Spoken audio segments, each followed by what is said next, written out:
I feel that while skateboarding is a sport in some ways, it's also a creative practice. And I know that a lot of people who skate here don't have aspirations to be professional skateboarders, but there is much that they still need to explore creatively.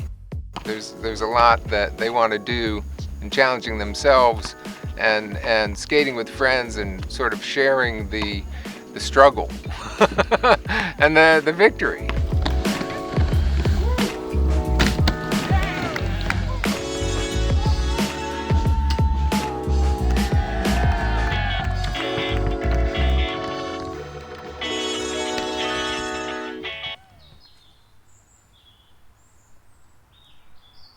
It was August of '09 when we started to build the ramp, and I was just excited to see how you do that, because I had cobbled together things from construction sites and tables and pieces of scrap, but to actually buy the materials, have the materials to build something that's very much like what professionals would skate. It was exciting for me to see how to do that.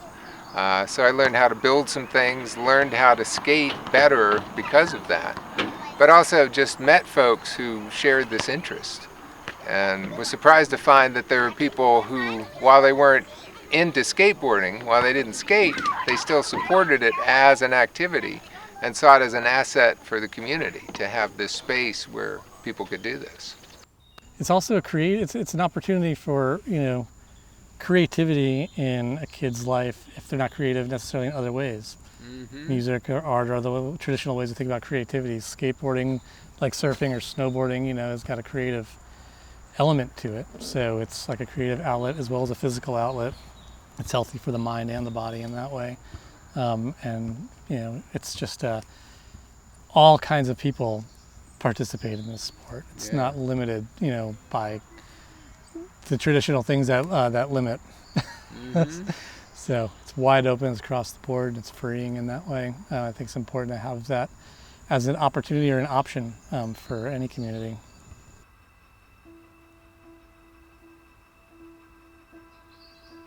Daniel was one of the first kids to skate at this ramp, definitely. And he was one of the teenagers really excited, like, man, you would never think Nelson County could have a skateboard ramp or a place to skate. So many people admired him or, felt that they could be close to him.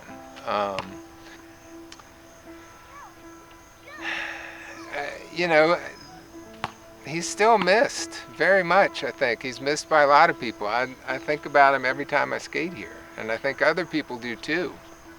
So when we had the event for the next year, we decided we've got to have a min pin jam. We need to do something in honor of this guy, because he's such a part of this place. He's still part of this place.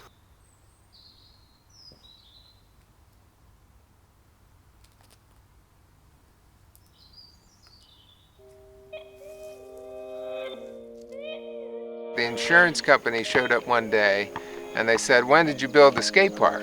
And been here for 5 years, but they decided, oh, well now that's going to be $4,000 a year if you have this skate park. So when I heard that, I thought, okay, I hope we can move it somewhere, because the money wasn't there for the community center to just say, yeah, we'll pay that every year. And I was surprised that there were people in the community center that wanted to keep it and wanted to work and have this festival. Let's have a Save SK8 Nelson festival and see what happens.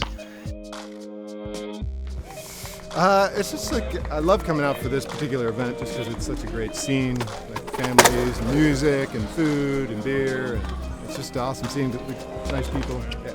The event is responsible for the ramp being here and the maintaining and building of new pieces to the ramp, because it just brings in money, and like that's what we need to maintain it and pay the insurance, so like we can have it.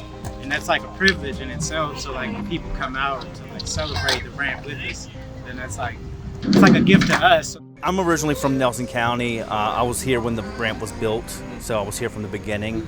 I'm actually one of the committee members that put this event together. So 5 years ago, we saw a need in the community to have a skate park, and so we filled that need with this competition.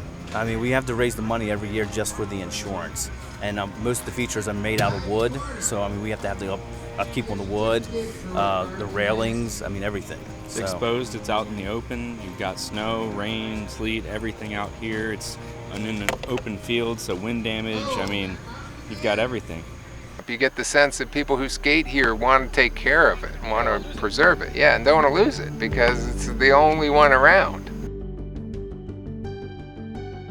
It's amazing to see things. You can see a lot of skate videos, but when you see it in person, when you see it live, it's a whole different experience of skateboarding, and maybe that's part of what makes it different to me between like the sports you can see in the video. You can see the contest in the video and these amazing tricks, but when it happens in front of you, that feels like the art, like that's the performance in a way. We don't score things, you know, people win the trick or whatever, but we don't put numbers on some of these things. And some of the most amazing things that I'll see don't win the best trick or whatever. It's just, you know what that person's capable of and you see them exceed that. It changes them, it changes the people that see that too.